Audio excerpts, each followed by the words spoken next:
ગુજરાત રાજ્યમાં ગૌ હત્યાના કેસમાં મોટો ચુકાદો સામે આવ્યો છે. કોર્ટે 2 આરોપીઓને ગૌ હત્યાના કેસમાં 7 વર્ષની સજા સંભળાવી.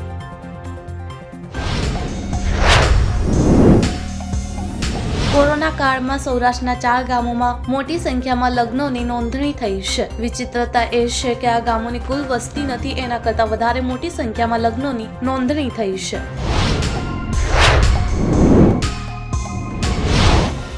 શુભમન ગિલ અમદાવાદના નરેન્દ્ર મોદી સ્ટેડિયમમાં 1000 રન પૂરા કરવાની ખૂબ નજીક છે. પંજાબ સામે 47 રન બનાવીને તે નરેન્દ્ર મોદી સ્ટેડિયમ IPLમાં 1000 રન બનાવનાર ખેલાડી બની જશે.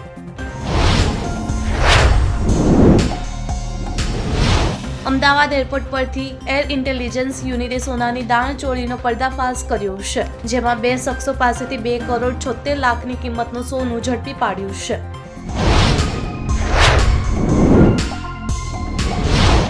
ભારત વિશ્વનું બીજું સૌથી મોટું સ્માર્ટફોન માર્કેટ બની ગયું છે. સરકારે આ માટે મોટી તૈયારીઓ કરી લીધી છે. ભારતમાં ચિપ મેન્યુફેક્ચરિંગ યુનિટ સ્થાપવા પર ઝડપથી કામ ચાલી રહ્યું છે.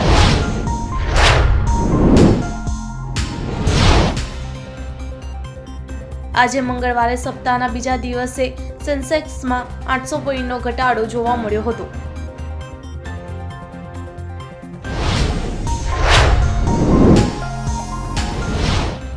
ઈદ પહેલા ભારતીય જનતા પાર્ટી ગરીબ મુસ્લિમોને સોગાતે મોદી નામે ઈદી આપવા તૈયારી કરી રહી છે. આ અભિયાન ચલાવીને 32 લાખ ગરીબ મુસ્લિમોને ભેટ આપશે.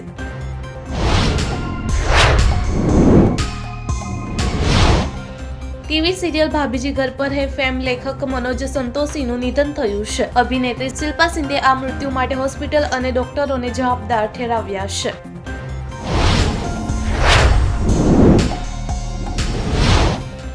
ભારતે સંયુક્ત રાષ્ટ્રમાં પાકિસ્તાન પર આકરા પ્રહારો કરતા કહ્યું કે પાકિસ્તાને ગેરકાયદેસર રીતે જમ્મુ કાશ્મીરના ભાગ પર કબજો કરી રાખ્યો છે, જેને ખાલી કરવો પડશે.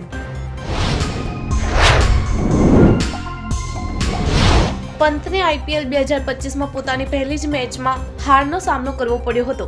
ડગઆઉટ સામે LSGના માલિક સંજીવ ગોયંકા પંત સામે સવાલ જવાબ કરતા જોવા મળ્યા હતા.